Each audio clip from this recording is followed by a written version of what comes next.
robots took my podcast, man.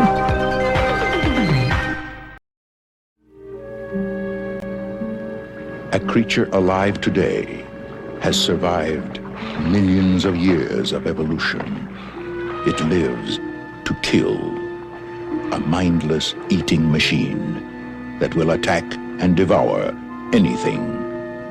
One terrified you like nothing you have ever experienced when it captured your imagination and tapped your fear like no movie before it.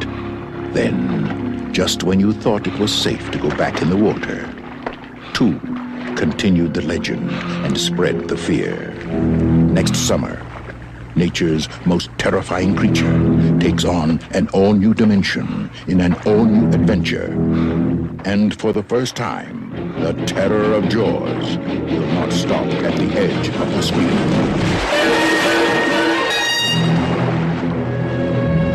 Jaws 3D. The third dimension is terror.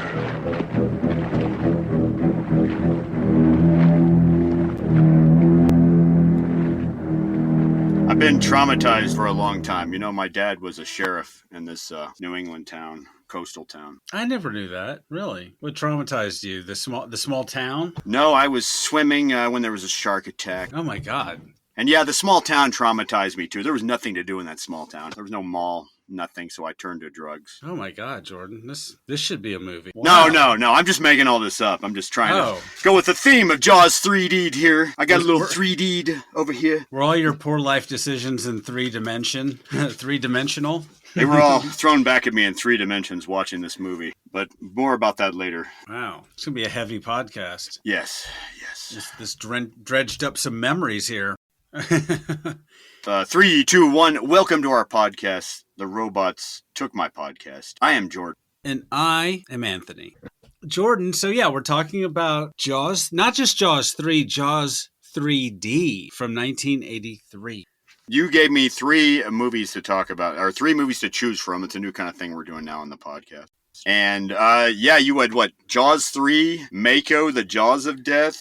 And a very interesting movie, Orca, which would have made a very interesting conversation. All of these movies meant to celebrate the 50th anniversary of a little movie called Jaws from 1975. Directed by Steven Spielberg. He never went on to anything pretty much after that. That was the only movie he did. Doesn't ring a bell. But Jaws 3, which is the third in the Jaws franchise. Yeah. Is what you picked, and I guess because it's an interesting film to talk about, but also another entry into our threequel series, which you call our odd threequel series. The odd threequel. Yes. So we'll see if Jaws 3 is an odd threequel, third movie in this franchise. So Jordan, this movie was produced by a gentleman called Alan Landsberg. Now, who is he? Okay. I know Alan Landsberg from the old 1970s TV show called In Search Of, hosted by the late Leonard Nimoy.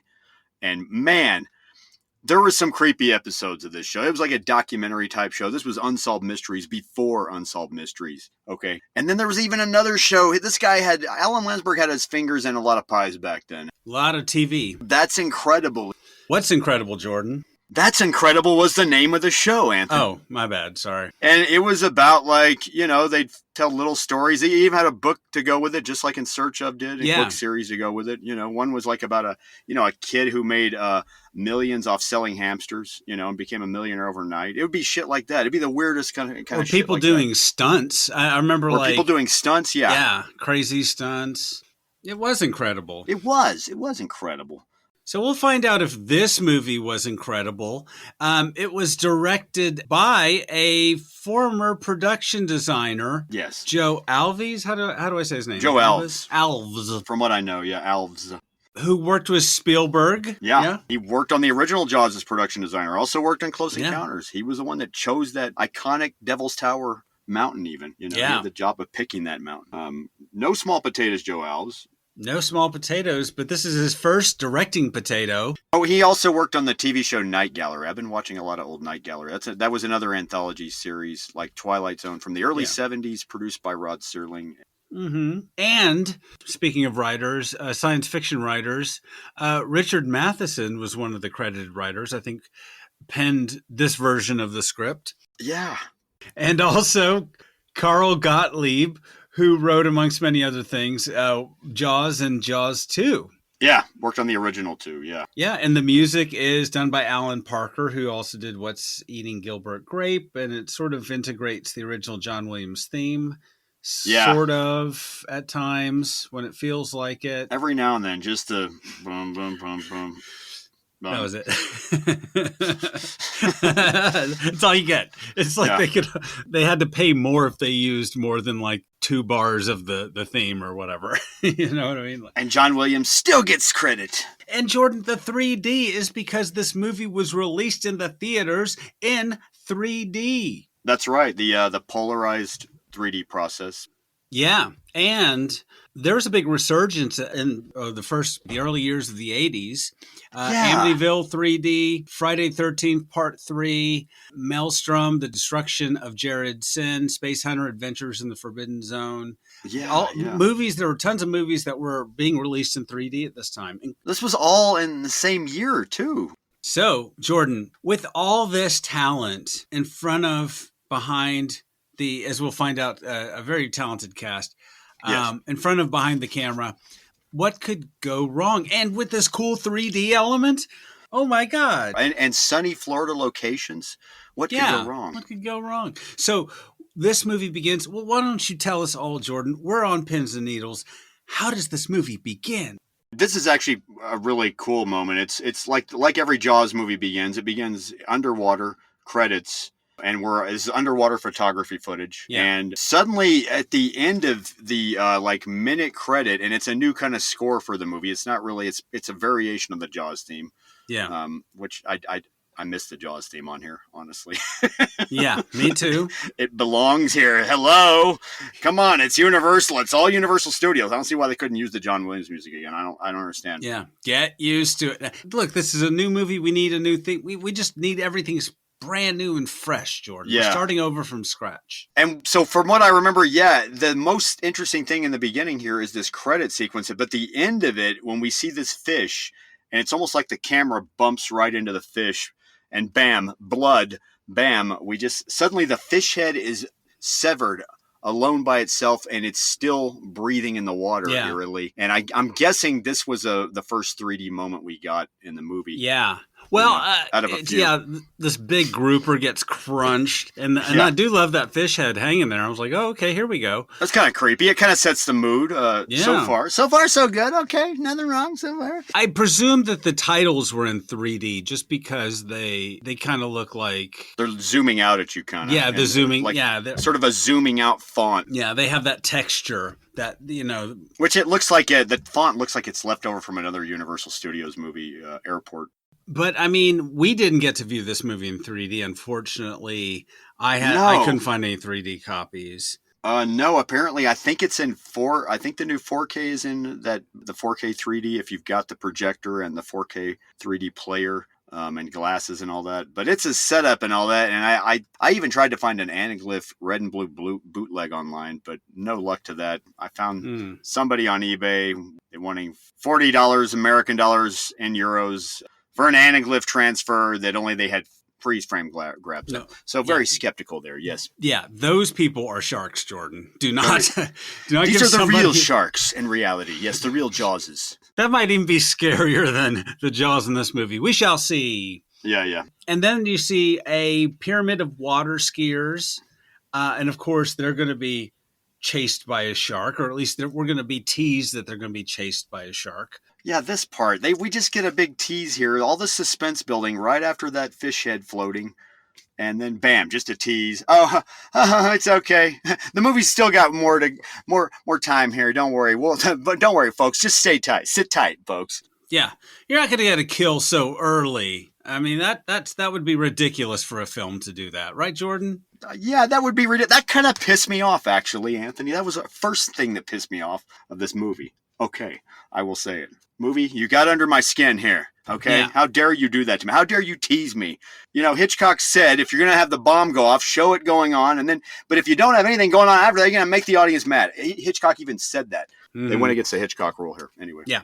Well, they're not following the Hitchcock rule, and they're definitely not following the Spielberg formula, really. Mm-hmm. You know, you can tell immediately this isn't a Spielberg film, certainly. Yeah. And he wanted nothing to do with this or even Jaws 2, and definitely not Jaws 4. And speaking of being frustrated, Jordan, this is the moment when we realize that this movie is basically just a commercial for SeaWorld. Okay. Yeah, that's the other thing. Yeah. So there's this undersea world park that's in Florida that is opening up its new undersea kingdom attraction, in which they have these different glassed in corridors attached to a central hub that has a restaurant and all sorts of things. So you get all these viewing opportunities underwater in a man-made lagoon, 40 feet underwater, under the surface. Yeah. And then you have like a, pirate ship, and then you have all these different reefs. And then it's just really cheesy, but something that people can walk around in and just sort of ooh and ah and being underwater, without getting wet. Yeah, yeah. It's like an underwater walkthrough exhibit like you see at a lot of aquariums nowadays, even. Yeah. Local aquariums, funny enough, nowadays. Okay, so we're just seeing this wonderful exposition model. I love when they do this in a movie where it's like, and here's the model, and then as you can see, this is the pirate ship, and then this is the, whatever. All it's the when they're stuff. doing this whole this whole news ad in the beginning for the local TV station. And this is where we meet Lou Gossett's character, Calvin Bouchard, as well. Yeah. But yeah, we get this model of the SeaWorld, this neat little model, which I kind of want to own now. Want to just take it home and play with it. Your little action figures, your little rubber shark. Just I can see little Jordan. Yeah, I want to put some army men on there. And then play Sharknado with the model, Yeah. His wife comes in and says, "Jordan, I want a divorce." Exactly. I'm just kidding. Wouldn't be the first time. No, but yeah, like the But Jordan, there is something that's important, that this man-made lagoon in which all this is housed, right, is connected to the ocean by a deep water trench, okay? Yeah, now, the water's flowing into the lagoon, right? Yes. As I was understanding from... Yeah, and there's a gate that's protecting it. Nothing can get in, nothing can get out. Jordan, but you can forget that, because that little detail is probably not important, okay? No, it probably won't come in handy later on or come into play. I doubt it. I mean, it's just, no big deal. Anyway. Yeah. And so Calvin Bouchard, Louis Gossett Jr., as you mentioned, is this big-time business guy who spent $34 million building this thing. Yeah, he's like a Gene what's that guy's name at the start of Action Park type guy? Or he's like an Elon Musk type guy. I don't know. He's like an 80s Elon Musk. Yeah, yeah. 50% less crazy. Yeah. Got his fingers in some amusement parks, though, We'll see if he builds a space program after this movie, Jordan. But Louis Gossett Jr., real quick, for the folks who are maybe unfamiliar with him, what all was he in? Where do we know him from? I think he's just coming off the heat from Officer and a Gentleman here. Yep. A movie where he played the Sarge in a supporting role, the one that, that is all over Richard Gere's ass from beginning to end, until Richard Gere says, "I ain't got nowhere else to go, man. I don't got anywhere else to go." Which that is just shows you Lou Gossett power, how Lou Gossett will break an actor in a scene, damn it. Yes. Anyway. And Lou Gossett Jr. was also in a movie, Enemy Mine. Enemy Mine, with also starring Dennis Quaid, right? Dennis Quaid, who we will meet in just a second. The second movie they would do together. I didn't even think about that. That's an interesting connection there. Yeah. I mean, Louis, just a great actor. Elevates this movie, really. He also was had a TV show at this time called, I think it was Matthew Starr, where it was a kid with superpowers. Produced by Glenn Larson. The Powers of Matthew Starr. Yeah, The Powers of Matthew Starr. Thank you. That's what the show was. That's a weird one. That's a deep cut. That's a deep cut, I know. Deep 80s cut. But it still has its cult following. But yeah, Lou Gossett, we're just scratching the surface, Lou Gossett. He was in a lot of stuff, actually. Iron Eagle. I mean, the list goes on. Iron Eagle. Oh, my God. How could we forget Iron Eagle? Oh, my God. There were 3 of them. People don't even know. Okay, and then, so anyway, believe it or not, a shark, of all things, sneaks past that floating lagoon gate as it's open. And it sort of breaks it as it moves in, or at least the shark fin does. We don't see the shark yet. It sneaks in. It puts a big photo over the security camera of an empty lagoon, and then it's very stealthy. This shark, it's like a ninja. It's like something out of a Michael Mann movie. It's got a little blow dart and like, and hits one of the guards, and he falls out of a tower. Hit one of the security guards at SeaWorld there. Oh God! And so this giant shark sneaks on in. Everyone should be fired who's working on that gate. And of course, because it's a Jaws movie, following the aforementioned water skiers in, right? Yeah. These water skiers that are whatever. So then we meet the chief engineer of the park, who is Mike Brody. Now, who is Mike Brody, Jordan? Mike Brody, believe it or not, he's the son of Sheriff Brody from the first movie. Roy Scheider's character, Sheriff Brody, from the first Jaws movie. And this is him all grown up now. And man, he just got an engineering degree overnight, apparently. Oh, man. And now he's in his early 20s, and his career is taken off, man. Oh my God. He has been eating his Wheaties. He has been taking some growth hormone. Yes. Something has happened to him, because 6 years earlier in Jaws 2, he was like, I don't know, 15 12, or something? Yeah, 13, I don't know. yeah. 13, But I guess maybe? 1975 to 1983, do the math. I guess that's a good few years to. Yeah. Or that's a good enough time for him to grow up so fast, I guess. 78 to 83. I don't know. But his hair's a different color. And then now he's played by the aforementioned Dennis Quaid. Yeah, played by a very fit, coked up Dennis Quaid here. Like, literally, you're not even kidding. I've read that too. Like, in fact, I can find the interview where he admits to it even. I found one earlier today where he admitted to it, and he said every frame he was coked up in. he's like, all right, guys, let's get this shark, man. Who wants to get the shark, huh? Like we can't just sit around here, guys. Let's do this. This is a great idea, man. We should go out. We should totally go after the shark, man. Oh my God. You know what? We should have done this already, man. We should have, we can do this, man. We can do this, man. Is it hot in here? Is anyone else hot? Yeah. Did you, by the way, did you call Sean about, did our guy get back to us about getting more of this good stuff, by the way? Okay, because we're going through it anyway. That was Jordan's flashback to his youth there. And when I worked at SeaWorld on cocaine, yes. And so, anyway, no. All right. So he's all grown up, and then they go pick up his younger brother, Sean.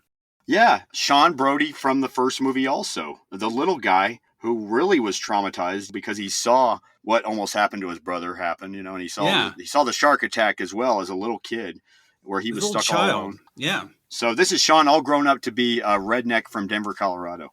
Yes. And it's like, huh? And he was like 4 or 5 years earlier, he was like a little kid. Like he was like 5 or 6 or something. Now he's all grown up. He looks like a cast member from Urban Cowboy with John Travolta. Now he's in college. Yeah. And this is the crazy thing is like, so these are new actors, right? Yeah. And I don't know where, what's his name? John Putch is from, who plays Sean Brody. Oh, yeah. John, he looked familiar. I'd have to look him up. Well, he was in... Familiar from that time period, at least. Let's see. TV stuff. A lot of TV stuff. I don't know. Anyway. And Dennis Quaid's from Texas. So... Yeah. These accents throughout this movie bother me. You know what I mean? They really do. Because Amity, okay, so it's like, it was... Whereabouts from New England you from, Sean? Mike? Yonder over by Cape Cod and Martha's Vineyards.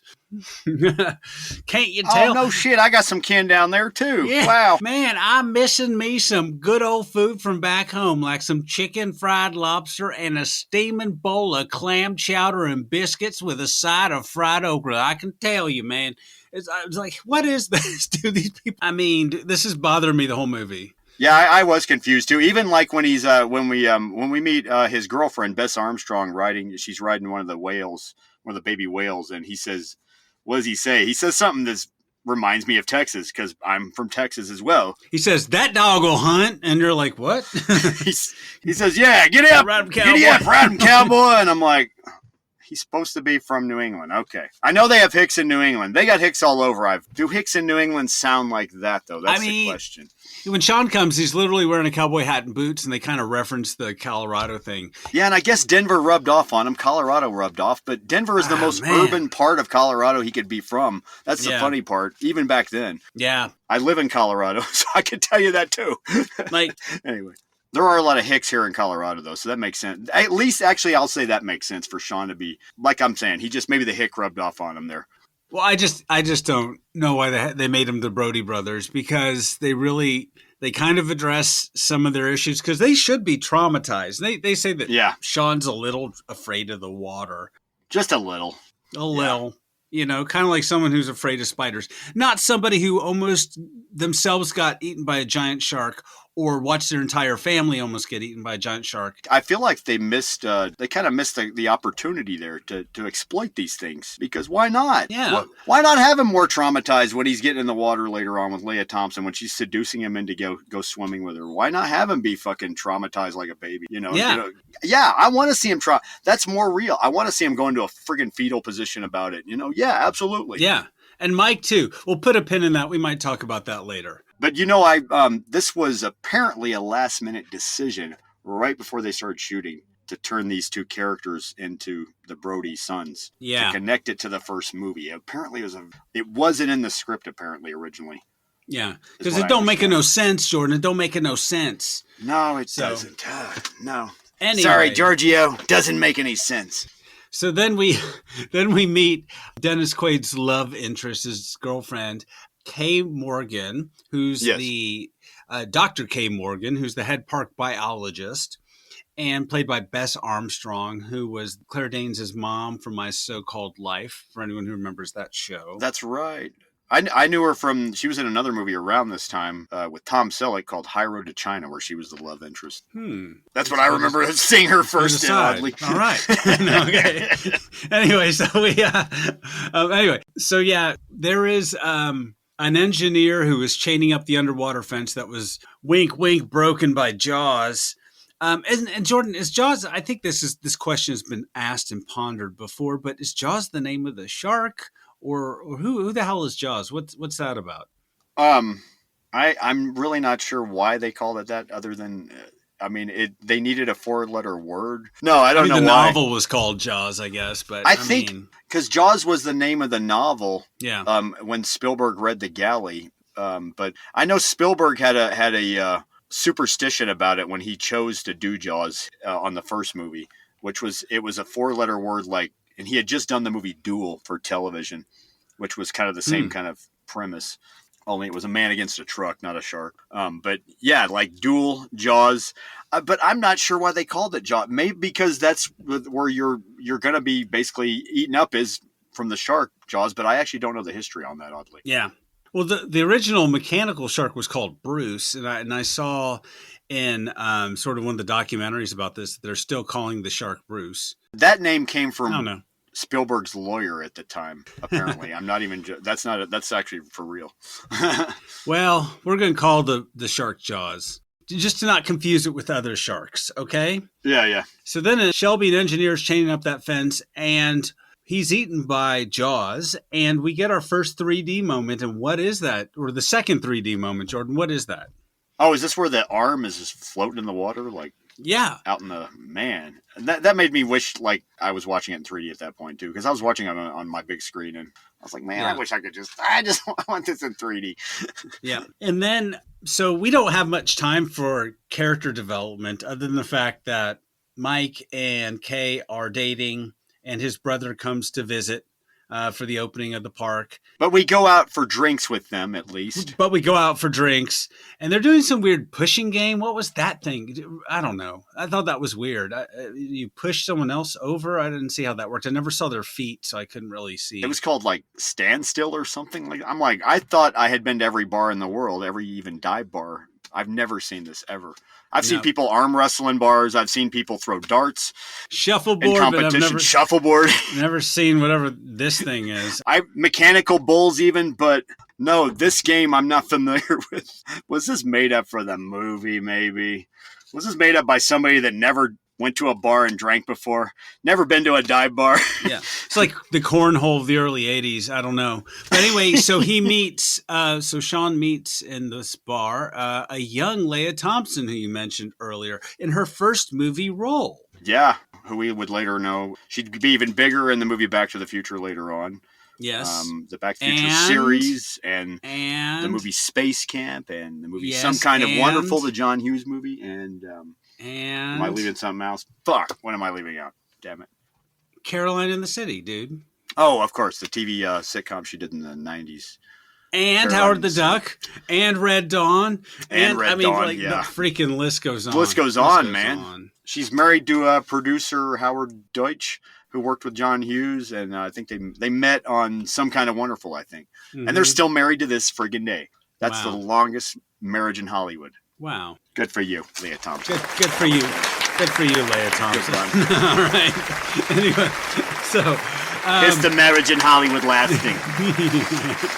So anyway, so yeah, like you said, they go out, and these two couples are drunk, and they're all, pairing off. And she wants to get it on, but, she wants to go swimming nude, presumably, and make out in the water. And Sean is like a little afraid to get in the water. Gee, I wonder why. Yeah, Jaws 2 is a worthy sequel to Jaws. It was like the most sequel-y sequel that ever sequeled. Yeah. Do you know what I mean? It's just like the same people. We're back at it again. The stakes are a little higher because the kids are now being attacked by Jaws. It was like, meh, it's okay, Yeah. But like we said, you would be so traumatized after all that. And more than just so like, oh, I can't get in the water. It would be PTSD, I would imagine. Yeah. It would be a form of PTSD he would have. And yeah, what the fuck? He should be curled up in a ball crying. Yeah, he should be pissing himself. Yeah, exactly. I don't care how unmacho it would make the actor look. Fucking do it, man. Like, why? Yeah. Why didn't they take the opportunity here to? And then you bring up the music and strings in the background. The horror strings in the background, and he starts. Maybe we cut to a flashback to the first movie that from an angle we didn't see. Come on, man. Yeah. Allow the actor to do some acting, actually write, and then integrate this. We'll see later. But and why wouldn't the actor movie? Exactly. Anyway, we'll see what happens to Sean. But they start making out in the water because, if anything's going to get a guy out in the water, it's going to be a beautiful young Leia Thompson. Yeah, in her underwear. It's like underwear here because it's PG. Mm-hmm. And that's another thing, Jordan. This movie's only PG, but we've already seen a disembodied arm, so I don't know how PG worked in the early days. But PG was a lot. This is before PG-13 still, a year before PG-13 came out. So PG, there was a blurred line between PG and R here. Yeah. But obviously we get Leia Thompson in a bra here instead of being nude. But, they're going with like Friday the 13th cliches here at this point. Mm-hmm. Like, let's get naked in the water. Yeah, exactly. It is the 80s. And so anyway, a friend of Calvin arrives at the opening, Philip Fitzroyce, who is a douchey adventurer and hunter, played by Simon McCorkindale, who's a British actor from Alan Landsberg's show. Oh, shit. Was he on Alan Landsberg's show? Mm-hmm. Which one? Manimal. Oh, man. Oh, my God. That was a show around the same time period, huh? Yeah. Saturday mornings, huh? NBC, Brandon Tartikoff era. From Manimal, a Glenn Larson show, who you just mentioned. But anyway, so that's where I know him, which is Manimal, guys. Check that out on YouTube. That's a weird ass show. And this character's like a adventurer a glamorous adventurer documentarian, I guess. He is the most cliched, freaking douchey adventurer type character that you could ever write. Honestly, the scriptwriter should have been embarrassed to put this type of character on there. He has no depth. He has no, it's like you get him out of the bargain bin of characters. You know what I mean? Yeah. They were like, what Australian actor or English actor can we get to play this guy? Let me think about it. Okay. Yeah. We could even get Anthony Hamilton if Simon's not available.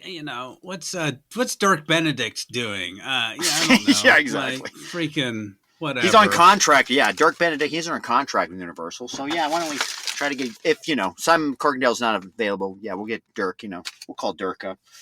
Anyway, so they're very concerned the fact that Shelby hasn't showed up, and Shelby's girlfriend's pissed. Like, hey, here's his shit.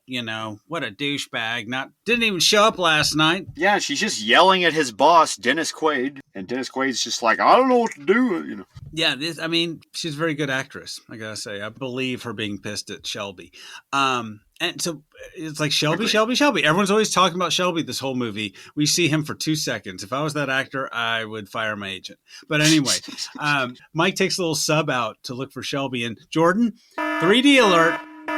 We get a small rear projection sub model as they go down into the lagoon. He and Kay. Oh, yeah, this submersible, where they go look in the Spanish galleon part. Yeah. What do you think about the effects so far? First off, this submersible, I don't get this submersible. Was this an actual submersible from that time? Like, what's the point of this? If you've got scuba gear, is it to get you? Anyway. But yeah, the effects, this is like not so great compositing sometimes also. This is from the old optical printing days when you had cameras pointed at projectors, backwinding cameras and stuff like this just to get an exposure. It was crazy what they had to do back then with cameras and film back then just to do optical printing back then compared to what you have now with computers making it easier. Yeah. And AI now, geez, you could, I could do better effects now on my phone. Yeah. But these were very expensive effects. And I guess it's just, look, they're doing all this underwater filming, which I do think is one of the strengths of the movie. Mm-hmm. And this is like I think the sub might have been like in 3D. And I'm trying to give this movie some credit because of some of the decisions that are being made. Yeah. So I think you seeing the sub and it looks like a model at times, Yeah, it does. It probably is too. Yeah. So anyway, at this point, I'm less worried about the shark and just more worried about the green screen effects attacking the audience here because it's just like, come on. Yeah, man. Bad compositing, meaning, and I say bad compositing where you can see the matte lines around the model, it's floating. And it's obvious, yeah. And it's very obvious, that it's just, it's very obvious that it's superimposed over a picture. You get the line, like you said, and it's lit differently. Like no attempt is made to make this thing look like it's underwater. And I've seen models underwater where they shine water through a water tank and sort of ripple it. So they're not even attempting that here. This is just kind of plus the close-up shots of the actors. This is the other thing I complain about in this thing. This is kind of technical shit, but the actors are like talking the whole time with the scuba tank breathing stuff over their face. Yeah, and you're right. I'm like, how are they talking with that shit in their mouth? Because that's plugged into their mouth. So you're literally talking like this. That's what you're technically supposed to be sounding like. But no, they're completely. It's obviously looped over the scene, clearly. But that's the other problem I have, too. Well, Jordan, if things like that are going to bother you, then strap yourself into your little submersible, because this movie is... And also, the submersible close-ups of the actors or doubles that are underwater, looks like you can clearly see it was shot on dry land, and it wasn't underwater. Or if it was underwater, the way it was lit, you can't tell it's underwater, and that's pretty bad, too. Oh, man. It's a right and a left. Meaning there's no bubbles, popping up around it, more. And a jab and a roundhouse. Jordan is taking no prisoners talking about the effects here. However, I did look it up. A shark can inhabit lagoon-sized water, though, Okay. Well, funny thing. So they're in the wreck. They're like, oh, his body must have floated over here. So they're in the Spanish galleon wreck. And the dolphins are acting strange. Probably, Jordan, because they can also see how cheap the effects are. And it's like they're almost warning the divers.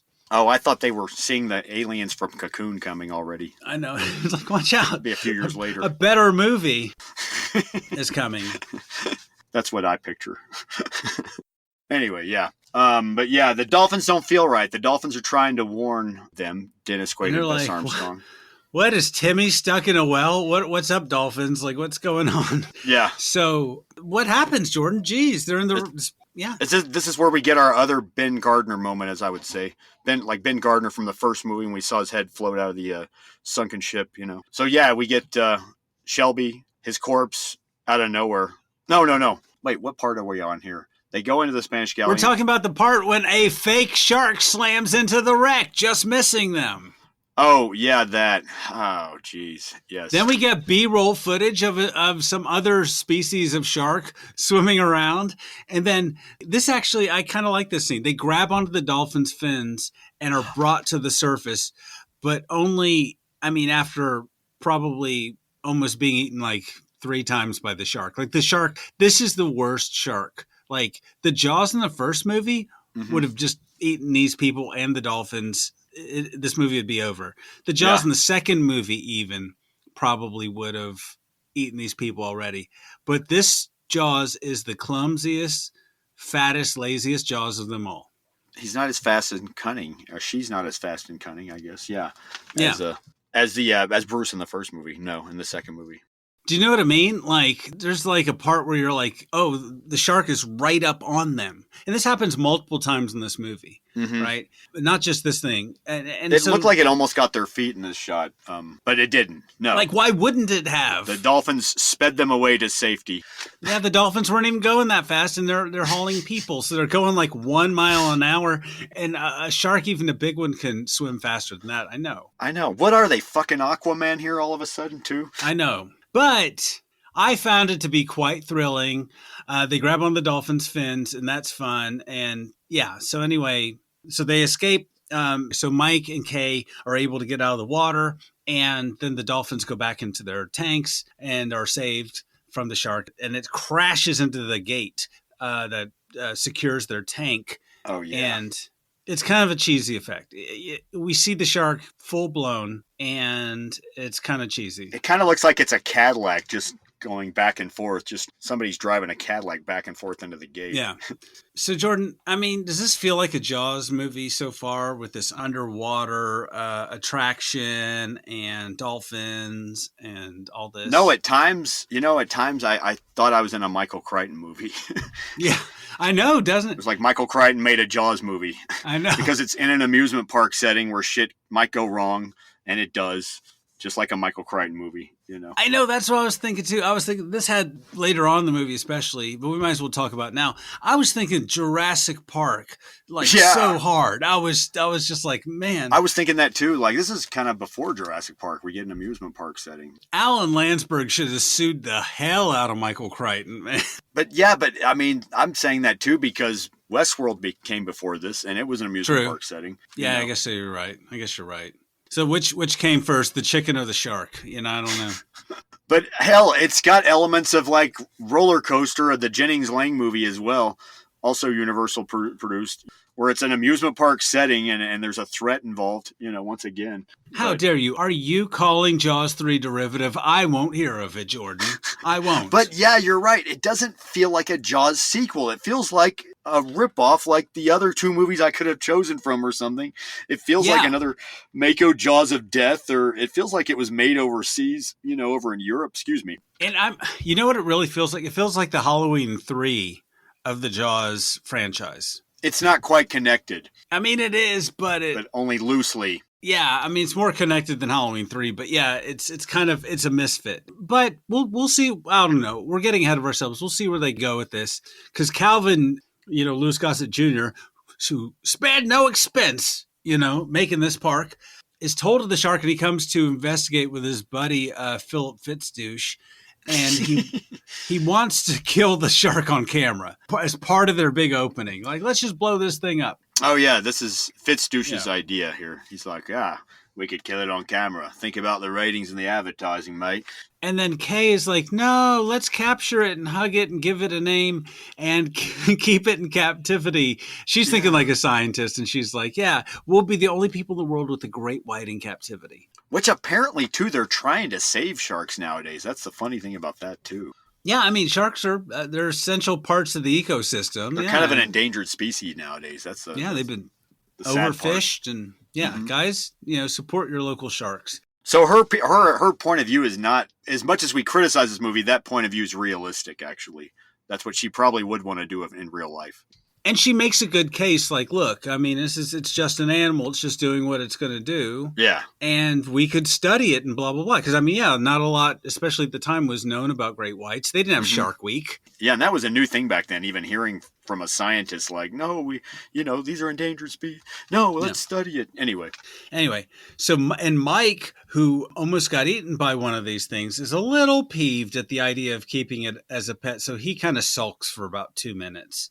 Yeah, but that's about it. 2 minutes. That's about it. Like, all right. He gets over it quick. I'll give him that. He's a tough guy, Mike Brody. He's not sitting there like, are you freaking crazy? This thing almost killed my family. I had to go to therapy for 5 years. Yeah. You know? I'll give it. You know what? And anybody out there that thinks we're making a big deal about this, look at Terminator 2, okay? Look at how Sarah Connor is not so friendly with the Terminator, the good Terminator, when she meets him. Yeah. She almost wants to kill him in the director's cut, even. Yeah. And she tells John Connor, like, you don't know what it's like to have to kill one of these things. You know, it's not, you can't trust this thing. It's going to go haywire again. It's going to go off the rails again. It's going to go crazy. You know, but that's the thing. I mean, that's the real reaction. That's what's missing here, I think, in this movie so far. Yeah. Character development, script writing, and and human emotions. Like, holy shit, are you crazy? Yeah. The movie does not care what happened to these two kids, and whoever is behind this doesn't care that this is really traumatic for these guys, technically. Yeah. This killed freaking Shelby. You know, we still haven't found his fucking body, blah, blah, blah. You know what I mean? I can't believe even Mike's okay with going in the water, scuba diving even, for that matter.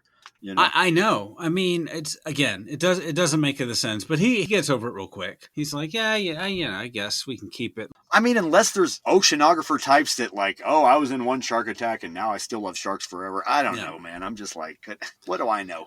I'm the audience here. Yeah. What should have happened is Mike should have at this moment realized he's in a sequel. Wait a minute. What? Oh, great whites? Wait. My family has been plagued by great whites. What the hell? Another one? Like, oh my God, I'm getting out of here. He should just leave the movie. He should just go get that job in Venezuela or whatever and just leave the movie. Oh, that's right. He's supposed to go to Venezuela, right? Because he got a job in Venezuela. What is it to build another damn SeaWorld in Venezuela? They don't make no sense. All the script lines, all the words they burned with that whole subplot about he and Kay maybe breaking up, which goes nowhere. Sorry, spoiler alert. Yeah, what is the point of this even? I mean, they've got drama here with nothing, where no ends meet or anything like that, or no point to it at all. No punchline even, no... Yeah. Instead of the drama that's sitting there like a giant fin in the water coming at them, all this drama that could have been carried over from the prior movies. But anyways, there's that one moment between them, where he's like, you and I need to talk about what's serious between us at some point. Yeah.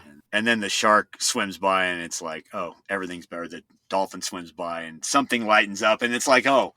And then they're all smiles still. Not even a moment of after that, like, no, seriously, can we talk in the other room? Yeah. So anyway, they give Kay some tranquilizer and she and Fitzdouche go freaking night diving, Jordan. Night diving even, looking for this shark. Okay. Yeah. This whole sequence. Jeez, man. They are in a Jaws movie, okay? Everyone knows it at this point. And they are doing the dumbest thing ever. They are in the water, exposed, looking for a shark. Not even in a cage. That would make sense if they were in a cage or something. Yeah, this boat they're on, too, is not exactly feasible for the situation. I'm surprised that the shark doesn't just, eat the whole damn boat at that point. Yeah. Like in the first movie. But no. Anyway. Not going to happen. This is the dumbest plan in all of film history. No, don't. There's no arguing. This is the dumbest plan in film history. It's like if you were going after the T-Rex in Jurassic Park or World or whatever with water balloons. Yeah. They're trying to trank the stupid thing. Wait a minute. This is just like what happened in Lost World later on. This is what happened in Lost World. Exactly. Holy shit. I'm sorry. I just had an epiphany with that. Anyway, so... Didn't that what they were going to do? They were going to trank the dinosaur at the end of Lost World? The T-Rex? Wasn't that what... Yeah. Anyway, sorry. So back to this bad sequel. The shark, of course, comes after them and bites Kay's water tank. Somehow doesn't pierce it or crush it. Because, I mean, if you shoot like a compressed air tank in a shark's mouth, what happens to it? It blows up, but it didn't happen here, though. Yeah, it did not happen here. So let's pause on that because that's literally how you kill a shark. It didn't blow up both of them. And then end the movie. Kate sacrifices herself for the whole thing. It's been Jaws 3. Yeah. And the credits come up. Nope, not at all. We got more, folks. So the air tank doesn't blow up anyway, and so Fitzdouche hits the shark with his hand, and it runs away. Jordan, in Jaws movie, the shark runs away. Yeah, he fist punches. He literally punches it with his fist. Yeah, and then Kay shoots it with the tranquilizer, and then they put the shark in a tank. Yeah. Okay. Now it's not that big, so for a Jaws movie, the shark's only probably 15 feet long or something. So, yeah, and she's like guiding the shark like in this tank, trying to rehabilitate it, trying to heal it. And you're just like, what the hell is going on here? It's physical therapy for the shark, you know. I know. It's PTOTSD for the shark. Look, it's had a hard week. The shark's trying to walk between two metal rails, you know. Yeah. One fin at a time. It's just going to one fin at a time. You can do it, mister. Baby shark, da, da, da, da, da, da, baby shark. Come on, you can do it. Keep walking. So then, get some air in there. So she's rehabilitating the shark so it could breathe, and Mike jumps in the water with the stupid thing. Yeah, apparently Mike is not phased still. Yeah, not phased. He's okay. Nothing from his childhood bothers him here at all. No. Nope. This is cool. And the shark wakes up, and so he hops out of the water. You know how some people like attract mosquitoes or bitten by mosquitoes more than other people? It's their scent or who knows what it is, the CO2. That's what the Brodies are with sharks. It's just like the musk they give off, or I don't know. But sharks just love it. Because it doesn't, even, I'm skipping ahead to the next movie, Jaws the Revenge. This time it's personal. Yeah, the shark. At that point, the shark has a vendetta even, not just the family. Yeah. The shark's like, you killed 2 people I love. Or 3 spoilers. And then, yeah, the sheriff's wife has to deal with the shark in that movie. So, yeah, like it's all in the family.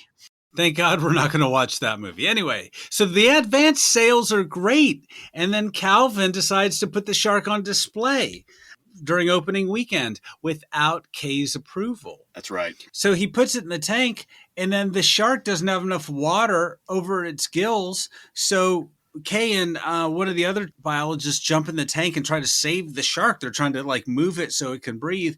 And then the poor thing just turns over, belly up, and it dies. Yeah, it kind of looks like one of those animals at the State Fair of Texas that's overfed and just looks like it's barely even alive. And kind of reminds me of that a bit. Some sad animal in a zoo. But this one is really sad because it just falls, it just belly flops up. Yeah, it's like dies like a goldfish, basically. Yeah, I really felt bad for the shark here, Jordan. Like this little baby shark. Like, even if it's not real. I know, but I mean, this is like I'm trying to find emotion in this film. I'm trying to find something. No, I agree though. That's the most we get. That's the most emotion we get in this movie, where we actually care about some shit. We care about the shark more than the humans here. I know. What does that say? Is this even a Jaws movie at this point? Like, where I'm rooting for the baby shark died. Like, you're kind of mad at everybody in this movie at this point. After the baby dies, you're like, it's her fault too. It's not just Calvin Bouchard's fault. It's your fault, Kay. Yeah. And so then they find Shelby's body. It floats by one of the undersea viewing tunnels. Yeah, this was kind of scary. Yeah, so then they want Mike to identify the body, and they lift the tarp, and we see Shelby's decomposed face with the worm crawling in his mouth and like some crab on it in 3D, no less. And he's been skinned, like half his chest, his torso is like just skinned off to the muscle and the internal parts. This is the best effect in the film, I think. This looks great. Yeah, this is even more violent than what we saw in the first movie, where in the first movie it was literally the girl was chopped all up. Yeah. You just saw an arm and half of a head, but here we actually get more gore here. Yeah. And the second movie wasn't gory at all. It was just like... Yeah. This is probably the most gory out of any Jaws moment, I would say. A lot of these moments actually. And so Kay's like, look, she's like, let me see the body. And they're like, no, you can't. And she's like, I've seen a shark attack wound before. Like, what is Kay's history that I can identify a shark attack wound? Apparently, too, she's worked around way too many, like, macho-ass men, because she's always having to hold her own with them, like, I can handle this. I'm not just, literally, it's about to come out of her mouth. I'm not just a woman here. I can handle it, okay? Look, I can train dolphins. I can train men. I can identify a shark attack, Yeah. Earlier, literally, she says, never underestimate the power, and just leaves it at that. So she's trying to assert a strong womanhood and be a lady boss in this movie. And it's not even that she's being oppressed. It's just like nobody gives a shit. It's just that everyone's stupid in this movie. So it's kind of like nobody trusts her because she is like a biologist who has like the most experience with undersea life, Like even I watching her as an audience, I didn't feel like she didn't need to assert herself with me. Yes. She asserted herself just fine, her power. Jordan, I sense some Jordan Jaws 3 fan fiction, erotic fan fiction is going to come out of this. Yes. That day I saw her when she was training those dolphins, tossing the fish at them. It was then and there. It was like, Kay, walk away from Mike Brody. You're about to trade up Mike Brody for somebody else, Kay. Protect me from this shark, Kay. I've always had a thing for women who were into fish. Anyway, enough of that, okay? Anyway, I'm sorry. Sorry. So Kay's like, oh my God, the shark bite was this big. And she makes this, like a meter in radius. This is a big shark mouth. And clearly she is tough compared to Dennis Quaid. Dennis Quaid's like, oh, he's about to vomit after he sees this thing. And she's she is way tougher than Dennis Quaid. She doesn't lose or she doesn't miss any opportunity to hop in the water with a giant shark in this film. Yeah. Caution to the wind. She is scared of nothing. I mean, she's lady bossing hard. So much that it's stupid, like everyone else in this movie. But yeah, I don't know. Anyway, so it's a 35-foot shark, presumably. I love a woman in power. Oh, sorry. Yeah. 35-foot shark. Yeah, 35-foot shark. So the shark in the first movie was 25 feet long, and it makes the one that died, sadly, just like a baby. And Jordan, there's a movie from the 60s called Gorgo, a British movie in which there's a giant dinosaur. It's just like this. They capture this dinosaur, and they're like, oh, man, they put it in a zoo, and they find out that it's just, spoiler alert, that it's just the baby, and then the mom comes to get it. Like they the little derivative. Wow. Or like Jaws 3 stole from Gorgo. Damn. Yeah. So the big 35-foot shark mama is somewhere out there in the lagoon. So we're going to need a bigger tank, Jordan. And Mama's not happy. No. It's my joke of the podcast. We're going to need a bigger tank. Brought to you by Undersea Kingdom, opening soon. That's what they said behind the scenes. We're going to need a better script. I mean, a bigger tank. So the much larger shark was stuck in these giant lagoon pumps, which are pumping water out. And I will say, Jordan, this movie fooled me. For a minute, I was like, oh, here we go. I didn't see all this coming. You didn't see the mom being the culprit? The mama shark? I'm not a smart man, Jordan. Okay. I did not. It took me a minute once I saw like, oh wait, this shark's too small. Wait a minute. Yeah. So I figured something was going on. But before that, I did not see all this coming. So it did. This movie is kind of stupid, but it does keep you guessing a little bit, I think, because it's not a Jaws movie. I don't know. It's not. Yeah. It's the drama in between that's so silly that makes you care less, I think. Mm-hmm. I think that's what it is, honestly. All this silly fucking soap operatic. It's literally like soap opera shit, Yeah. So Calvin, Mike, and Kay are in the Neptune room. That's the restaurant bar underwater. Oh, this bar. I love this bar. I want to go hang out at this. I want to go have a drink at this bar. Seriously. Yeah. You got all the fishes swimming outside of it, and it's underwater. Yeah, and they did put in some big tanks there, so this is pretty believable. These sets are great. Yeah. I mean, I expect to hear the Little Mermaid soundtrack playing in the background under the sea, for no reason at all. Under the sea. While I'm sipping a cocktail. You mentioned Baby Shark, and now I just have that in my head. Baby Shark, like, damn you. That's what's the only missing thing here in the Neptune room is a rock band playing Baby Shark, Baby Shark. Anyway, no. I mean, but we talked about the Poseidon Adventure. This almost has like Poseidon Adventure vibes. Like you could have the Reverend come out, it's like, guys, there's this big shark out there. You know, like they could have Gene Hackman. This movie's lacking Gene Hackman. I agree. Yeah, it's lacking a lot of things. But the giant shark swims by and sees them. They're like, oh shit, we're gonna need a bigger tank. Yeah, the mama shark clearly needs a drink at this point, so she's swimming towards the Neptune room, and she's like, hey, looking through the window, like, hey, excuse me, I wonder if I could. Do you serve out here, by the way? Possibly here on the patio. Is that a shrimp cocktail?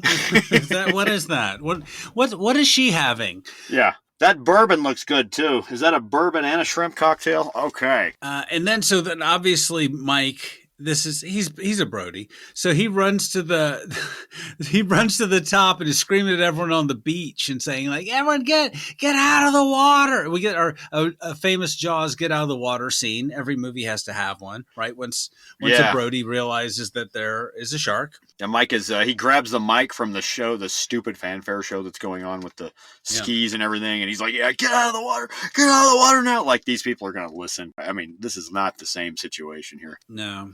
No. What was he thinking? He should have created some kind of distraction or some kind of big giant explosion or something, to get them out of the water. Something. He's yelling at the water skiers and nobody gives a shit. But like you said, he's just like his daddy. He thinks he can just yell at everybody on the beach to get out of the water and then they're going to do it.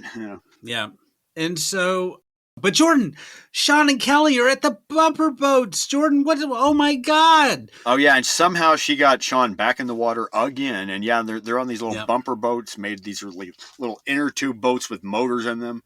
And Sean is at this point, finally, he's not too happy about being in the water. And he doesn't like this bumper boat game either. He's kind of childish about it. He's like, I stop it. Stop. It's like if you were on the bumper car and you were next to somebody who didn't like being bumped in a bumper car. It's literally, stop. Oh, my God. Yeah, well, buddy, we're on the bumper cars here. I hate to break it to you. Yeah, you're supposed to bump. But, hey, young Leah Thompson can bump my boat any day. She can make you get on the bumper boat any day of the week. Any day of the week.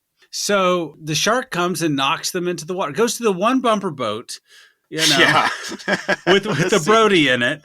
And knocks them into the water. And then there's in the water and then somehow misses them, Jordan. Like I do not understand. That I don't understand, yeah. And there's not even any air out of the tubes somehow. Nothing. It bites this big inflatable boat and it doesn't deflate and literally goes right between them. But she comes away with a bite with a little scar, a little scratch. Yeah, she gets a little scratch. I don't know if the shark's skin or a tooth or something got her. So, and it's a hell of a gash. I call it still. That's like a scratch compared to what I would believe would be. Like I'm surprised it didn't take a damn leg from her. That's what should have happened. It should have taken her leg or something. Or just I dare say kill her. Yeah. If a movie would actually try to, I mean, it's a kid, it's PG. Kids are going to be in the audience. But if you want to actually make a movie where there's some stakes, then maybe have Jaws kill somebody we care about, like young Leah Thompson. That's what I mean. It's just you gotta raise the stakes, and hell, kill Sean, kill one of the family. We don't like Sean anyway. We really don't. He's a dork. So anyway, so Sean decides at this point to leave the movie. Young Leah Thompson, Kelly, is in the ambulance, and he's going with her. Bye-bye. And bye. Sorry. Bye. And romantic advice for people in movies. Sean, look, bro, D.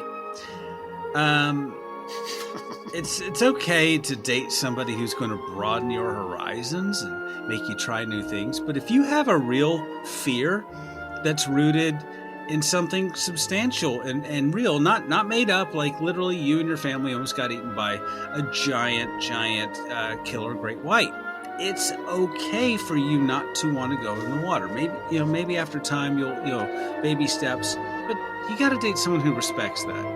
And case in point, look, you got in the water, and what happened? Okay? Boundaries, Sean. Boundaries. Yeah, right. Well said, yeah. Yeah. And then, and to the other party, my God, why are you fucking with Sean like this? Jeez, man. This guy's got what? He's not well with the water, okay? He's traumatized. Yeah. What was she thinking? I get it, she's a swimmer and a water skier. Date someone else, and you're dating the head engineer's brother. I mean, look, don't date that's you work for these people. I don't know. Anyway, I see a Kelly, future where they're at a business affair next to a pool, and they start arguing. And what does she do? She pushes him into the water just to fuck with him. I picture that happening in their future. Kelly, he's like, I don't like water. What the hell? We're getting a divorce. So if Sean was traumatized from the first movie or the second movie, he's really traumatized after this movie. I hope he doesn't even get in a bathtub after this movie, I bet you. Surely after this, if he even came back in the, which I don't think he came back in the fourth movie, if I remember. I think they killed him off in the fourth movie, but they didn't say what happened. They just said a shark got him at some point. Apparently the fourth movie somehow just ignored that this movie ever happened. So Jaws 3 is not technically canon if you consider Jaws 4 to be canon. That's anyways. What I honestly, I was confused about that with Jaws 4 also, because I was like, wait a minute, why does he look like this in this movie? And then why is he now an oceanographer? Why is Mike Brody an oceanographer now in this movie, or a diver in this movie? Maybe they're Brody cousins, or maybe they just have the same last name, Brody, but they're just completely unrelated. Anyway. Maybe Chief Brody adopted them. Yeah. So Calvin begrudgingly agrees to close the park, and he tells all the guests to exit. Yeah. And then the shark, as the folks are under the tunnel, hits bumps into the underwater tunnel glass, and it begins to leak. And then so a group of guests is trapped in a junction room. And I kind of like this. Water's starting to flood in. Yeah. Yeah. Water's flooding in. The people are freaking out. And I really got to respect this tour guide. Like, whatever training she got, it kicks right in. She's like, I need everyone to calm down real quick. Yeah. Okay. You're okay. The water's not coming any higher. We're going to be okay. We're just going to wait for help. We don't have a lot of air. We're in a closed room. So we need everyone to really not overreact. I was like, wow. Why can't she be the one hunting the shark here? Like, right. We got freaking Dennis Quaid over here. Like, Jesus, man. And Fitzdouche. Yeah, right. I mean, she's methodical compared to anybody in this whole damn movie. Any of the lead character of this whole movie. Why is she a supporting character? Yeah, I don't know. Anyways, so Fitzdouche has a plan to lure the shark back in the pump tube that it was stuck in before. That's right. We got to use live bait, is what he says. Yeah. So his plan is to use himself. Right? Yeah. We can lure it in. Nobody can do it like we can. I mean, he's so fucking macho. Jesus. If I were him, I'd be like, well, it seems to like Brody's. So, Mike, why don't you swim out there? Yeah, how you plan on getting him out there? Mike, why don't you come with us? They seem to like Brody's. Yeah, that would make more sense. Even in this part of the world. So, anyway, he swims underwater. He lures Jaws into the tube. But then, Jordan, what happens? This does not go as planned. And as we will see eventually, am I skipping ahead here? Well, no, but I mean, he's in the tube with the Jaws, and then what happens? Oh, yeah. Well, Mike's trying to seal up the tube, right? And then Fitzdouche, is going out, and he's trying to lure the shark away, and he's got all his tools and his gadgets and everything, including his carpet bombs or whatever now he calls them, or nose bombs or whatever they call them. Yeah, the grenades. The grenades, but they look like grenades to us, yes, basically. They've got the pins in them and everything. So he's going off with them, the grenades, and yeah, the shark does catch up with him and eats him, basically, and it's a slow fucking death, man. And I actually did like this scene. Yeah. The shark is chomping on him. We get the POV from inside the mouth. This is the best scene in the movie. Yeah, I liked it too. And I bet it was cool in 3D. I think it was made for 3D. That's what I'm thinking. Like you can see the shark's jaws and you're in it. And you see, like you see the outline of the jaws from inside the mouth. Like you're inside with the guy getting eaten up, getting swallowed up. And that's what's fucked up too, is the mouth chomping, giving you the idea. Yeah. It's very claustrophobic on top of that. Yeah. I can only imagine, man. Can you imagine the actor that had to be inside that fake shark? Ooh. or the stunt guy that had to be inside that fake shark. I mean, or something. I don't know. I wonder what kind of rig they made up for this. Where it had to be claustrophobic still. Apparently, there's a lot of stunts and just filming underwater and things. It's all very dangerous. Apparently, yeah, people were hurt. Like in some of these scenes where like you've got water rushing in a scene later, people were injured by that. So they're like, oh, well. So this was, a lot of stunts. And with that janky ass shark, I wouldn't want to be in the middle of it. Or inside it, It's crazy. I'm obviously did it in a tank. Maybe they just did it with a dummy. Who knows? Probably. But still, I mean, I don't know. Something. Man. God, I just wonder, man. But it looked like the actor's moving under there. That's what I think is fucked up. Yeah, I think it was somebody. So, I mean, it's a great effect. And I kind of wish many times I'd seen this as I'm watching it, that it was in 3D. And I'm trying to imagine that it was. I even took some old Real D glasses and I was like, maybe I can see a little bit. Yeah. But I got a headache and it wasn't, I don't think it was the glasses. I think it was the movie. So then this is actually, I think, the best performance in the movie next to the tour guide in the flooding tunnel is Jack Tate is like Fitzdouche's assistant. Oh, yeah. He calls him Gubna, and P.H. Moriarty is the actor who plays him, and he just loses it. Once he finds out that Fitzdouche has been eaten by the shark, he's like, he's not out yet. Oh, and then some workers like, no, he hasn't come up yet. And he's like, and he just gets down the tunnel and he just cries. He ugly cries looking down. He's like, where did he go? He's not out yet. He should be out yet. But it's actually a performance. Yeah, it's kind of moving in a way. Yeah. You're it's like, oh, man. This movie doesn't deserve this level. Well, I think there's some subtext with their relationship. I don't know. It was like the two dudes in Bring Me the Head of Alfredo Garcia here. I don't know what their relationship is like, maybe. I don't know. Just saying. They had something going on, maybe. Yeah, it's an outsized reaction, or he just like, he's like, this is my scene. I'm just gonna go for it. But there's more depth in that compared to the other relationships, even though in that scene actually.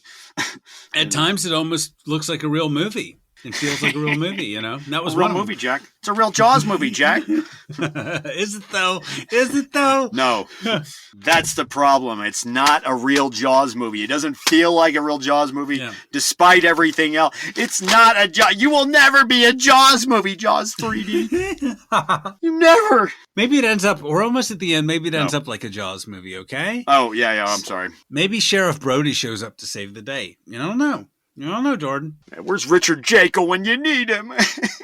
Okay, so Jaws basically backs up and breaks the gate that's holding it into the exhaust tube. And Calvin stupidly shuts off the pump. Once again, like it's just a 4x4 truck or a Cadillac just driving back and forth, just backing up.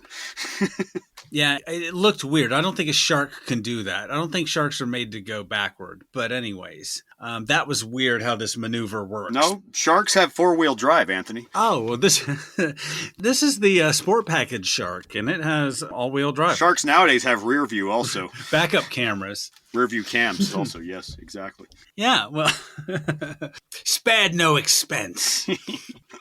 So anyway, Jaws somehow, who cares, breaks out of the tube.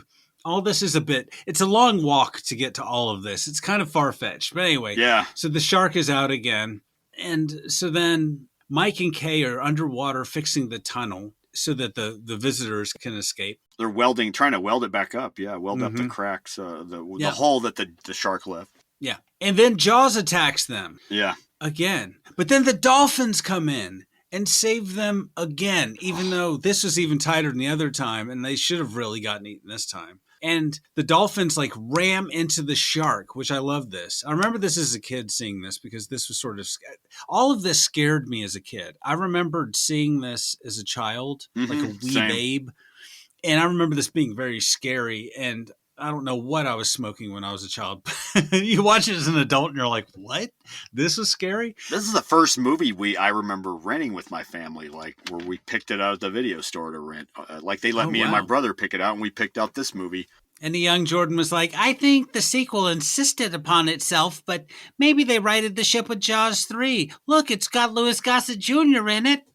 I'll be honest, I was bored half the time. And then, like, when the guy got eaten, like what we were just talking about, when the guy got eaten and we were inside the shark's mouth, that was finally when the movie was, like, interesting, even as a kid to me. Yeah. But all the other stuff was like, this is boring. Yeah, I remember the dolphins like hitting the shark on the side, in the gills. And I was like, oh, wow, that's pretty cool. Like, I wonder if dolphins really do that in real life. I They don't know. do, man. They're backhanding that shark, man. They're like, shut up, bitch. And they just gill slap them. Karate chopped him. Anyway, so the dolphins saved the day, kind of.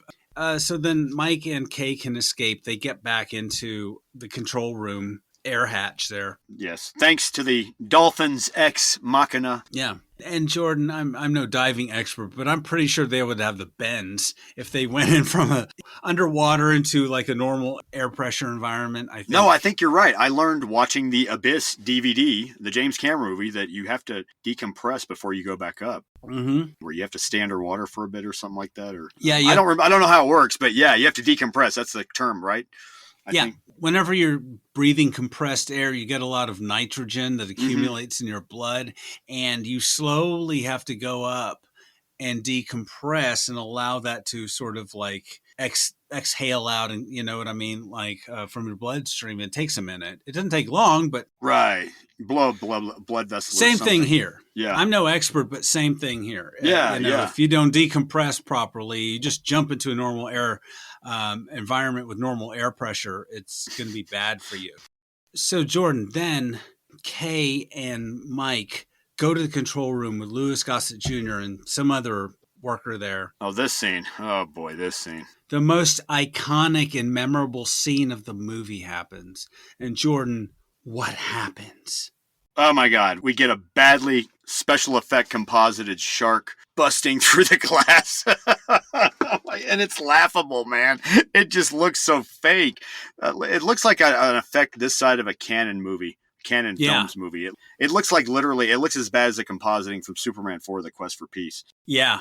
And I read that they had a better version of this, an alternate version that looked slightly better, but that they didn't think it looked real enough because it was shot with video compositing, which was new back then. Video technology was not as sharp as it is now, so it was less common. But I think the director or producer thought the previous shot looked too fake. But although the photo comparisons that they have in that article you sent me, I wish I knew the person's name that wrote the article. I should credit them. But yeah, like it's from Screen Rants. Padre Coulter from Screen Rants, right? But yeah, the Screen Rants article has the photos comparison, and actually I will say the bad video compositing from the previous shot looks better, looks more realistic by comparison. Yeah, they switched companies because the first company that did the video effects where they layered video, which it just looked a little blurry. It's video compositing over film, which was new. But it looks more real. It's lit better. And underwater, I don't think you can tell much of a difference. That's what I say too, is because it's underwater, it helps in that instance. And then they went with another company, Private Stock Effects. And that's the company they used. That was the previous company that did the video compositing version. And then they went to a different company, but that doesn't help either. The fact that there's all this filled in lighting there makes it look even worse. There's no water ripples or anything of that on the lighting or anything like that. So it might have looked cool in 3D, but if you saw something fake like that in 3D even, man, it might take you out of the movie, in my opinion. Yeah, because the effects that they used for the movie, they look fake because they're not lit the same. Yeah. They're like really sharp and contrasty, especially against the rear projection there or the green screen. Having said all this, I have to say, look at the first movie, the first Jaws. Okay? Yeah. We didn't see a lot of the shark. But they wanted a shark to do all sorts of things. Spielberg wanted a shark to be able to jump up on the deck of the ship. Jump up on the deck like a dolphin and eat Quint right there. And I mean, the shark didn't work like it was supposed to. However, the editor, Verna Fields, was very clever at cutting around the shark. And it built the suspense of the shark so much more. And it's like, that's what's maybe missing here in this movie by comparison as well. We see too much of the shark here a lot of times. Oh, totally. And the model, I know they spent a lot of money on this, but you see the big models look fake. They don't really move. There's one that looks okay when it's just the rear view of the shark swimming. That's okay. Yeah. But everything else just really looks blocky and fake and paper mache. And then whenever you see the model, especially this scene where it's a meme for a reason, it looks so bad that it's inexcusable. And they spent so much money on this, like, why have that shot? You know what I would have done is look at that and just been like, we're not doing that. You're either going to see the shark from behind or you're going to see something else happen. You're just not going to see the shark break the glass. You're going to see a reaction and then you're going to see the broken glass, something. Yeah, or you cut right to when the shark's nose is going into the glass, and that's it. We see this thing floating towards the camera, towards the glass the whole time while we get the actors' reactions, which is laughable. And here's the other thing, too. The original Jaws didn't have any compositing going on in it. Like, this is post-Star Wars era at this point. Yeah. The original Jaws only had that mechanical shark, and that was it. That was the biggest special effect in the whole movie, other than the gore, the makeup effects. That was it. There was no compositing at all in the movie. Yeah. Which is why everything looks more real in the original movie, and probably the second movie as well, comparison. Yeah.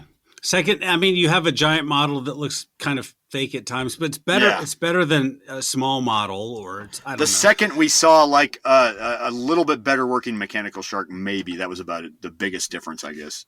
With the compositing here, it takes you out of the movie more, I think. Yeah. Well, the second company was Praxis. Mm-hmm. So shame on you, Praxis, and I think they did some big effects for other movies, but anyway, it's not important. Mm-hmm. We know the effects are bad.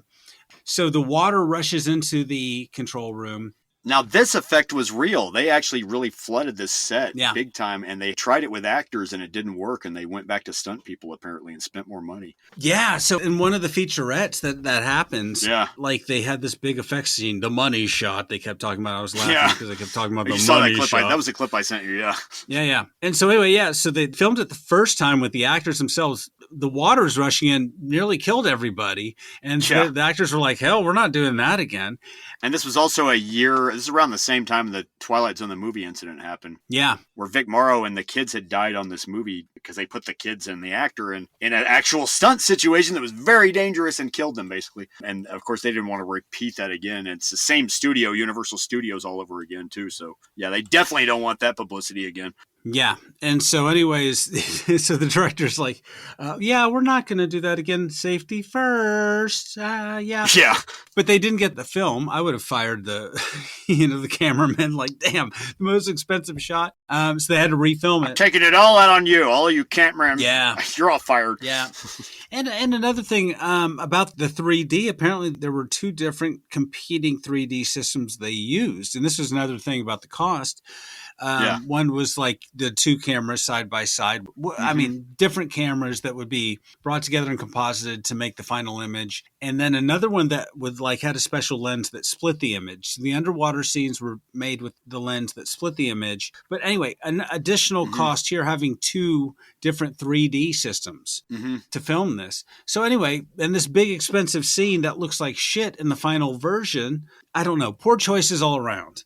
One of my relatives said they saw this in the theater, and I don't know how true that his version of what he saw was, but he claimed he thought it was bullshit, the 3D. He said only a few minutes of it were in 3D. Probably just the things that we're highlighting. The arm floating out there, the fish head in the beginning, all that. But he just said he felt like it was a cheat because he thought the whole movie would be in 3D, and that was what he said disappointed him, that only just moments were in 3D. Yeah. Things that just stuck out, which that did happen a lot back then too. So that's why I have a hard time saying he's a liar in that instance, because he was a kid that saw it in the theater. So, liar already here in public. No, I'm saying I believe him saying that because I'm like, well, that makes sense. A lot of movies back then only had certain moments in 3D. So that does make sense. But yeah. Then I read stuff online where people say they saw it in 3D back in the day and they remember it being amazing, but I'm confused. Who knows? But I can say that it was an expensive endeavor, and the scenes that are 3D are quite contrived, as they are in many movies in that old era. Yeah. It's like, hey, here's a skeleton flying toward the screen. It's coming out at you. Ooh. It's kind of silly, Here's an arm floating. Here's a fish head. I don't know. They could have been more creative with what they chose to make 3D. But some scenes like the shark crunching, if that was in 3D, that would have looked pretty cool. Anyway, so how do they escape, Jordan? Mike and Kay luckily still have their scuba tanks and masks. And as the shark is trying to, make its way into the control room and bite them, Kay is patting it on the head, just hitting it on the head. And then Mike gets this hook, and Oh my God, Jordan. It still has. Oh, this hook thing. Yeah, like he's going to break into a car to unlock the car door kind of thing. He's going to break into Jaws' car and steal ashtray change. No, it still has Fitzdouche's arm in its mouth, and his arms Yeah, holding the grenade. still has the freaking. Come on, Jordan. Still has the grenade in its head. Come on, man. Come Yeah. on, man. I was laughing on this part kind of too. Like, I was just like, I can't believe I don't remember like how ridiculous this part is with, trying to make the latch, He might as well have a fucking coat hanger. Yeah. And he's got to pull that pin. Got to pull that pin out of the dead arm that's inside the shark's mouth, and then we can. Even though in the beginning he said he didn't want no explosions in there around here because there's a lot of stuff made of acrylic apparently. Yeah. And so, but look, man, I that's why the glass doesn't bother me, because this is dumber than the glass. Yeah. This is in the script. They spent $1 million on this damn scene so that Dennis Quaid could sit there with a coat hanger and try to pull a grenade pin, which he does. And then what happens? He says, "Smile, you son of a bitch," and then it blows up. No, he doesn't say "Smile, you son of a bitch" like in the first movie, like I wish, but no. But yeah, he blows up to Kingdom Come. And It's actually pretty cool. I think it works. I think the shark blowing up was pretty cool, except the jaw pieces, the entrails, and all the pieces of Jaws, like the body parts. Oh, that's right. It blows up in the screen because of that. Cause they got to have that 3D again. So for the 3D part, I wondered about that too. Like, I wonder what this looks like in 3D. Yeah. Yeah, that's kind of funny too. It's over the top. It's so dumb. Little pieces of the jaw. You can tell they're fake. It's so bad. It was compositing probably again, honestly. It's probably models and, Yeah. And then the most tense moment of the movie is when they swim to the surface. And I remember this as a kid, like one of the dolphins comes. It's like Cindy comes. And then, but where's the other dolphin? Like did Jaws, because it looked like Jaws ate the dolphin, right? Ooh. And it was like, oh no. But then Sandy, the dolphin, comes up and it's like, oh, okay, yay. And then the film ends and these two cheesy rotoscope dolphins spin for the 3D audience on either side, framing the screen, and they're clearly fake. Come to SeaWorld right now. They're clearly not in the same shot. They're clearly not the same dolphins. It is so bad. It is so dumb. And that's how the movie ends. Like, what? Oh, yeah. Looks like a SeaWorld ad at that point. Yeah. And that's when I realized this movie isn't Jurassic Park. It's Jurassic World, Jordan, with the dolphins. Because remember the raptors? That's what,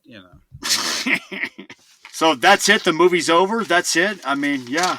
That's all she wrote. Jaws 3D. Yeah. So, Jordan, since this is a threequel, does Jaws 3 succeed as a sequel? Is it a worthy sequel? No. I don't think it does. Like on an audience level, from you and I's level, no. No, I don't think. It might have made money at the box office, but no. I don't think it's definitely not a worthy sequel. Hell, there are people that actually like Jaws 2. Jaws 2 actually has a fan base compared to 2 and 4. 3 and 4, sorry. I think 3 has a fan base, but 3 and 4 seem to always be in the class of the worst, though. Yeah. Even Dennis Quaid thought it was the worst thing he ever did, even though it was successful. Yeah. Well, so therefore, do you think if it's not a worthy sequel, doesn't advance the story? It's not the further adventures of. Is it just a cheap cash in? I feel like it's a cheap cash in. I hate to say it, man, but okay, maybe they should have done more with that 3D. Well, okay, so the good. I think the acting's okay. There's some good moments, like we called out. I think the underwater camera work is pretty good. I agree. Yeah, that's good. Yeah. The good things, it has its moments, this movie, I will say. Yeah. Like I said, the guy getting eaten inside the mouth of the shark at the end, that's actually effective. The gill head at the end, at the beginning, The kills and the gore are pretty good, I think. And I do like the setting. It's more of a sci-fi sort of setting. And that's what makes me think Westworld, Jurassic Park, Crichton, this underwater thing. Yeah. It's different. They just couldn't be back in Amity with Sheriff Brody. They just couldn't. Do you know what I mean? They'd milk that cow. Yeah. So they want to do something else, and I admire the movie for swinging for the fences and trying something different. Funny you say that. Roy Scheider did the movie Blue Thunder that came out that same year because he was afraid they were going to offer him Jaws 3, apparently. Yeah. Like he was literally running from it like the plague and going like, I don't want no more Jaws. No more Jaws sequels. Thank you. No. Yeah. And they're done that already. And I agree with him, but you're right. They probably couldn't go back there. They've already milked the Amityville thing. Yeah, arguably 2 was milking it a little too much, but still, they tried something. Hey, you can't hate somebody for trying. Yeah. But what could be improved on, Jordan, I don't think the music is that good to begin with. Yeah, where's the John Williams iconic music? The dun dun dun dun dun dun dun dun. More of that. Hello. Yeah, it suggested that, and whenever Jaws crashes into the control room, we get a little bit of that. But yeah, it's not terrible. It's not. I don't know. We only get hints of it, even barely. Even though it's credited, we barely get any hints of it.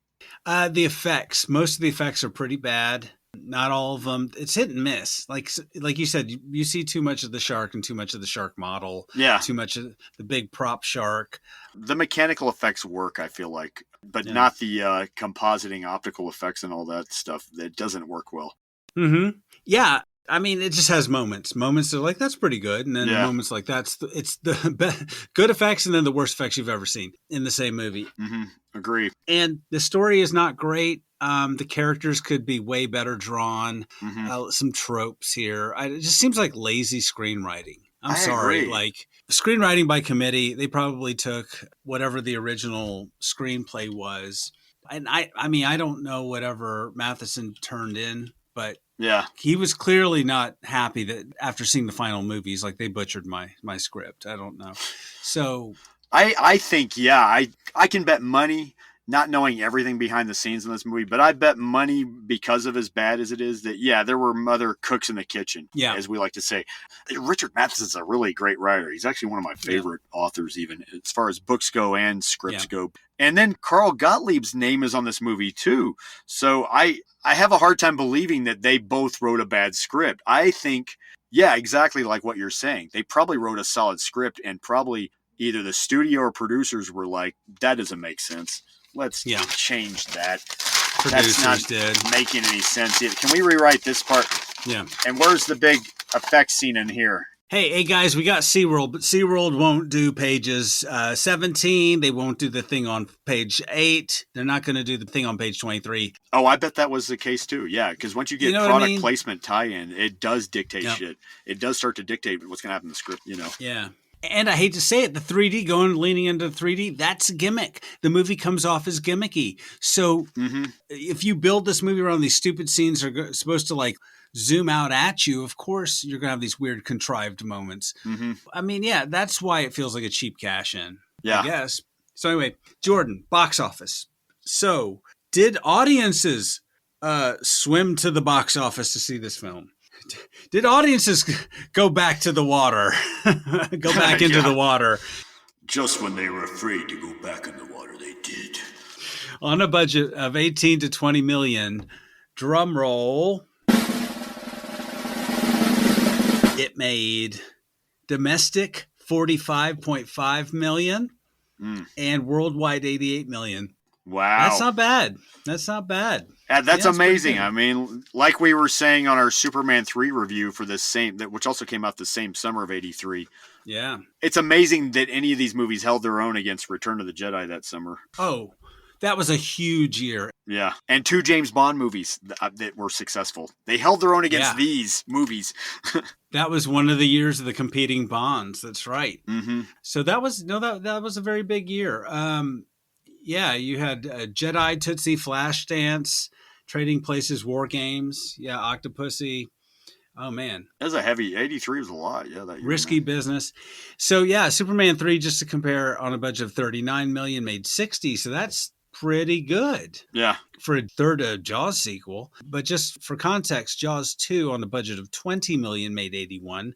So cost less, made more. The original Jaws on a budget of 9 million made 280 million in 1975. So that was why Jaws was so huge. That's why Jaws changed Hollywood. Those were stupid numbers back then. Yeah, before that, I think the highest number was the Godfather 1 and 2's numbers. And then Jaws knocked that out of the park.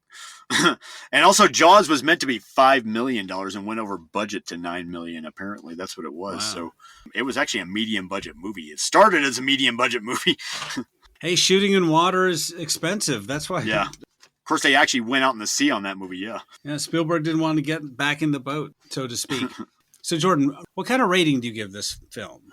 Man, I kept going back and forth. It was kind of difficult because some moments in this movie work, I will say, as critical as I am. But then there are some moments that are so damn shoddy.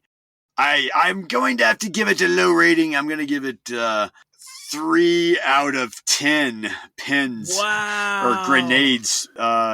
Nose bomb grenades, like the ones that Homeboy got in the water with to get the shark. Anyway. But yeah, 3 out of 10. Because the script, just the story is just so bad on this. A lot of things don't work on this movie, and it's a Jaws movie. I expect better. Wow, it's got to hold up to a standard there, a brand. True. So for me, 5 out of 10. Ooh. I honestly want to say, all in all, yes, this movie has a lot of flaws. It's really not as bad as people say it is. There are moments that are decent. Is it good? No. Is it terrible? No. There's far worse movies. I mean, that's true. You see the memes, and it's like it's become very fashionable to dislike this movie, and it's not great, but it's not that bad. So I mean, I wasn't like angry at the end of watching this. I was, happy the dolphin lived. I felt bad about the baby shark. This movie tugged at my heartstrings at times. I mean, I kind of felt like I was groaning though when the dolphin showed up at the end though. Like I was like, oh god, okay, of course. Got the freaking dolphins. This is a SeaWorld ad at the end of it all. Yeah, that is true. Big commercial for SeaWorld. Anyway, it's not great. So yeah. But yeah, I get. Well, that's funny. You gave it a higher rating than me. That's funny. That's a first here.